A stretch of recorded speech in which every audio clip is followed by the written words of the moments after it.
विद्यार्थी सहाय्यक समिती ही संस्था डॉक्टर अच्युतराव आपटे सर यांनी स्थापन केली. आपटे सर जेव्हा शिकायला फ्रान्सला गेले होते तेव्हा तिथं त्यांना राहण्याची जेवणाची अडचण भासली होती.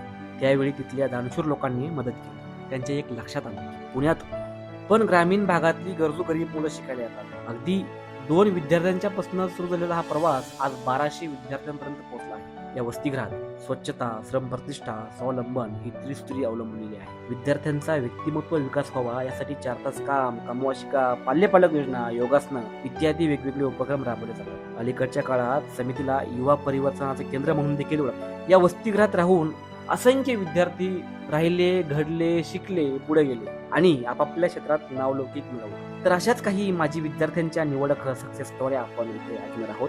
यशस्वी कथा समिती अंश या पॉडकास्ट मालिकेमध्ये मी गणेश ननवरे आपलं स्वागत करतो. चला तर मग आपण ऐकायला तयार आहात ना? पण त्याआधी हे चॅनल फॉलो करा.